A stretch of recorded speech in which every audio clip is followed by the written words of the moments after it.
Merhaba.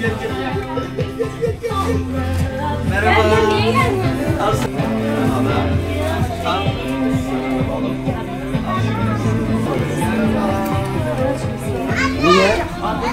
Bak. Hadi oturayım. Evet, çok güzel. Teşekkür ederim.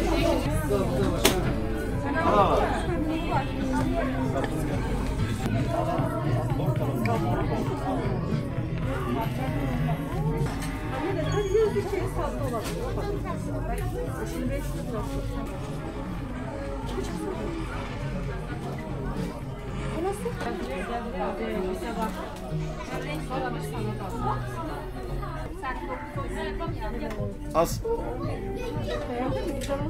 Kırmızı güzel mi?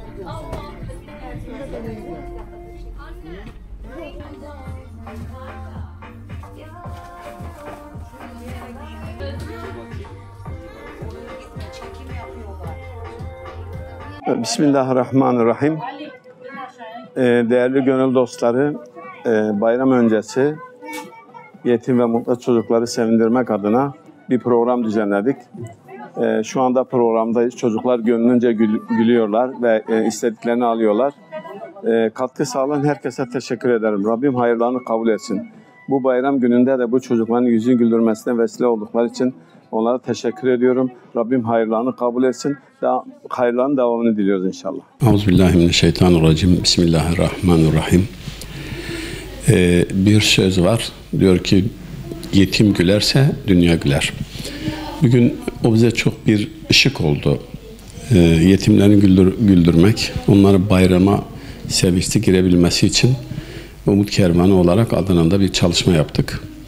Ve bir gün şehrimizde bulunan birçok yetimi mağazaya götürdük. Özgür bir şekilde kendi seçtiler. Elbiselerini, bayramlıklarını kendi seçtirir ve giyindirdik elhamdülillah. Bunda katkı sağlayan tüm hayır sahiplerine teşekkür ediyorum. Rabbim hayırlarını kabul etsin inşallah. Rabbim her iki cihanda onları mutlu ve mesut eylesin. Çocuklarına huzur bağışlasın inşallah. Gerçekten anlamlı bir şeydi. Bu yetim gidinme programları yaptığım zaman insana ayrı bir mutluluk, ayrı bir huzur veriyor. Çünkü gerçekten bayramlık bekleyip de bulamayan bir sürü çocuk var.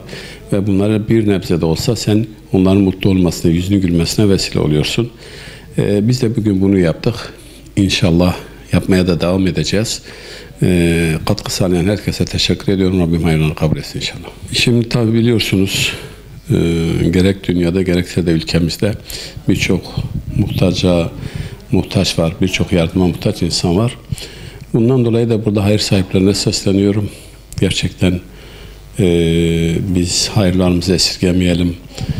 Muhtacın en azından sofrasında bir tas sıcak yemek olsak İnşallah Rabbim bizi kazadan beladan korur. Çünkü bir sadaka 1000 belayı def eder. O yüzden hem üstümüzdeki belaları def etme adına hem de bir muhtacı sevindirme adına inşallah muhtaçlara hep birlikte yardım edelim. Biz köprü olmaya hazırız.